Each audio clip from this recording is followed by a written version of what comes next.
பக்ரீத் பண்டிகையை ஒட்டி உலக புகழ்பெற்ற நாகூர் தர்காவில் இஸ்லாமியர்கள் அமைதி நிலவ வேண்டிய சிறப்பு தொழுகையில் ஈடுபட்டுள்ளனர். கூடுதல் விவரங்களோடு இணைகிறார் செய்தியாளர் பழனிவேல். வணக்கம் பழனிவேல், விவரங்களை வழங்கலாம். வணக்கம் சாரா. தியாக திருநாளாம் பக்ரீத் பண்டிகை இன்று உலகமெங்கும் கொண்டாடப்பட்டு வருகிறது. குறிப்பாக இறை தூதரான நபிகள் நாயகத்தின் தியாகத்தை போற்றும் வகையில் உலக புகழ்பெற்ற நாகூர் ஆண்டவர் தர்காவில் இன்று காலை 9 மணிக்கு சிறப்பு தொழுகை நடைபெற்றது. இதில் புத்தாடை அணிந்து கொண்டு ஆயிரக்கணக்கான இஸ்லாமியர்கள் சிறப்பு தொழுகையில் ஈடுபட்டனர்.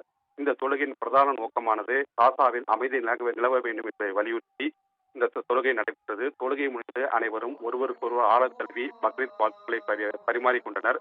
நாகை மாவட்டம் என்பது மத நல்லிணக்கத்திற்கு முன்னுதாரணமான மாவட்டமாகும். நாகை மாவட்டத்தில் நாகை, நாகூர், திட்டச்சேரி, தோப்புத்துறை ஆகிய இஸ்லாமியில் அதிகம் வசிக்கக்கூடிய பகுதியில் உள்ள 66 தர்காக்களில் இந்த பக்ரீத் தொழுகையானது வெகு விமர்சையாக நடைபெற்றது. இறை தூதரான நபிகள் நாயகத்தின் தியாகத்தை போற்றும் வகையில் ஆடு, ஒட்டகம் போன்றவற்றை பலியிட்டு அவற்றை 3 பங்குகளாக பிரித்து ஒரு பங்கினை நண்பர்களுக்கும், 2வது பங்கினை ஏழைகளுக்கும், 3வது பங்கினையும் தங்கள் தேவைக்கு இஸ்லாமியர்கள் பயன்படுத்திக் கொண்டனர். இன்று நாகை மாவட்டம் முழுவதும் இந்த பக்ரீத் பண்டிகை வெகு விமர்சையாக கொண்டாடப்பட்டது.